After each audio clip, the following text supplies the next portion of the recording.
The Gala was a world of gold and glass, a palace for the wealthy. Chandeliers glittered overhead like frozen stars, and the ballroom shimmered with elegance. Guests floated through the room like perfume, their laughter polished, their secrets expensive, but Elena Rossi didn't belong. She wasn't on the guest list. She wasn't wearing a designer gown. Her dress was a clearance rack find, and her heels pinched her toes. She was there by accident, or maybe fate. Her best friend, a junior caterer, had begged her to fill in. One of the servers had fallen ill, and the catering company couldn't afford to be short-staffed for a billionaire event. She was told to blend in. Serve the wine. Don't talk. Don't look, but he noticed her. Damien Voss. Tech giant. Billionaire. The most elusive man in the city. He stood across the ballroom, tall and distant in a sharp black tuxedo. Rumors swirled around him like shadows. The youngest self-made billionaire in the country, a man with no patience for emotion, the heartbreaker who never gave second chances. So Elena wondered, did he keep looking at her? She didn't know that her red hair caught the light like fire. She didn't realize that her silence spoke louder than any socialite's voice. And when she caught his gaze and held it, even for a second, the world shifted. She quickly turned away. She didn't belong in his world. She was a ghost in someone else's castle, but fate isn't polite. An hour later, while escaping to the open-air balcony for a breath of peace, she felt the rain start. Light droplets. A cooling whisper. She leaned against the railing, eyes closed, pretending the world was quiet. Then a voice, "You're not drinking champagne like the others." She turned, startled. Damien stood behind her, her throat tightened. I'm working. Just stepped out for air. He stepped forward. You kissed me with your eyes. Back there. What? I saw it.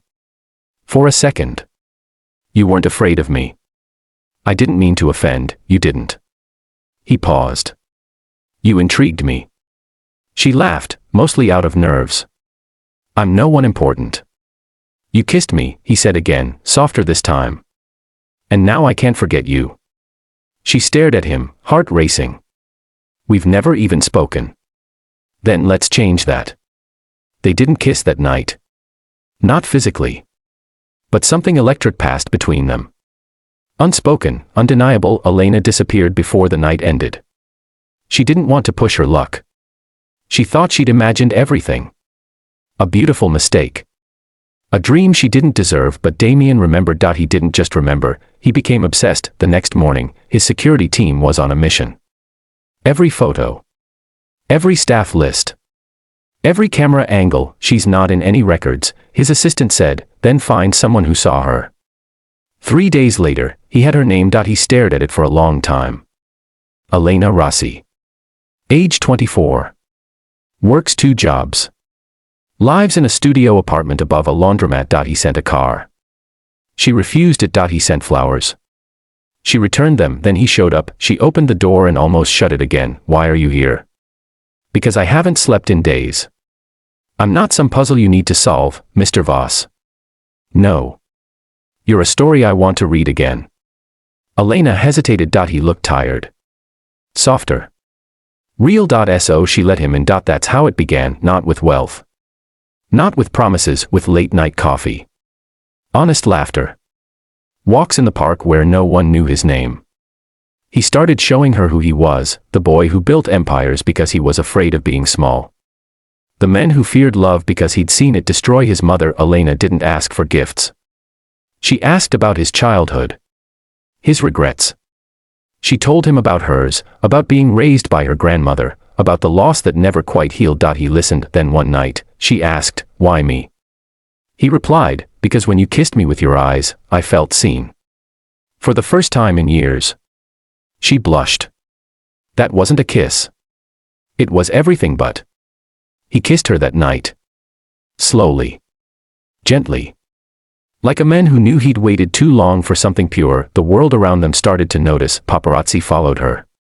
Socialites whispered, she's just a server. She's not even wealthy. She's playing a game. But Elena didn't care.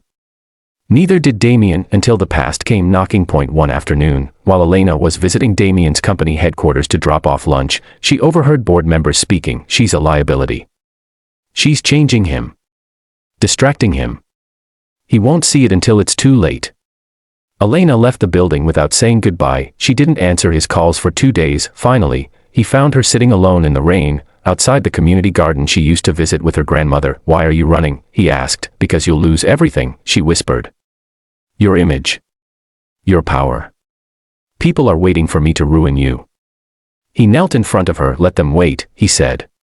"You didn't ruin me. You reminded me I'm human. I'm not from your world. Then I'll come to yours." They kissed in the rain, with no cameras, no headlines. Just two hearts colliding. From that day on, they stopped hiding. Damien brought her to galas. Not as a mystery, but as his love. Elena walked beside him, still wearing thrift store earrings and unpolished nails. She didn't change for the cameras. He changed for her. The men who once built walls now built homes, real ones. 4 shelters. 4 single mothers. He donated under her name. Quietly. Respectfully. At their first anniversary, he gave her a single photo frame. Inside was a picture of the balcony from the gala. Underneath, it said,